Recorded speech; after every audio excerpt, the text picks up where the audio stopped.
All right, Morgan here with Winter Warfare, where it does not matter what your rank is, the standards are the same. Speaking of which, today we get to talk about the 75th Ranger Regiment and Belleville's awesome Khyber boot. So a very small disclaimer to start off with. Belleville actually gave me these boots to do a demo. However, with that being said, I owe Belleville nothing. But I will say, Belleville speaks for itself. They've been around since the early 1900s. I personally own a pair of Belleville C390s, and I could also say that the Khyber boot is approved for Ranger School. So I'm not really sure if there's any more approval that I could give to these boots as far as being legitimate.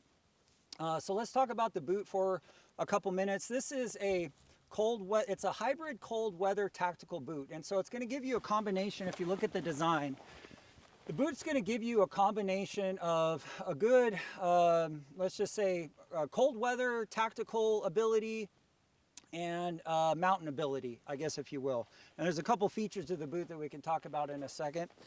So the boot actually has 400 grams of Thinsolate in it. And I'm in Idaho today, and so right now it's about 15 degrees.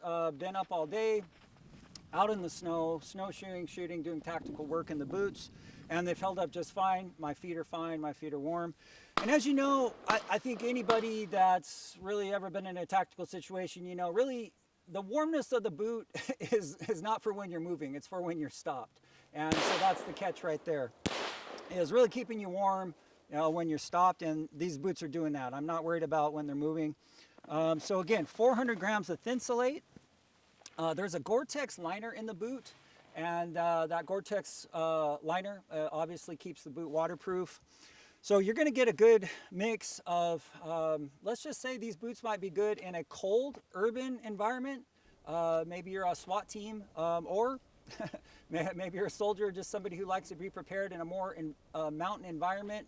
I would not put these boots into, I'm not saying they're not capable. They've handled the snow today, but there's probably other boots I would consider, like Belleville C775 for heavier snow. These boots do handle snow. As I've said, I've been out in them today.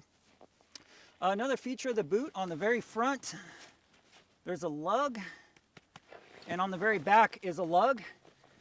And what that lug actually does is for rappelling, or, you know, when you're down climbing in the rocks up in the mountains, or down maybe in a cold urban environment.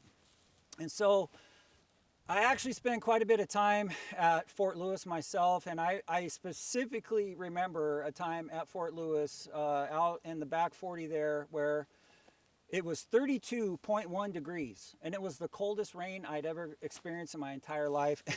I wish I would have had these. I wish I would have had these at the time, because that night I did not sleep. It was, if you know what I'm talking about, it was just the coldest rain, where if it would have just been 1/10 of a degree colder, it would have been snowing and much warmer, if that makes any sense. Again, the equipment that we talk about, like I said, there's nothing owed to Belleville here, other than the great work that they do. The equipment we talk about, I realize guys' lives depend on this stuff. So another thing I could mention is the price. So for a great boot that has 400 grams of Thinsolate in it, these run, and the price changes just slightly, you know, seasonally, but let's just say around $179. I don't think you're going to find a better boot. If you're very interested in this, check it out at winterwarfare.com.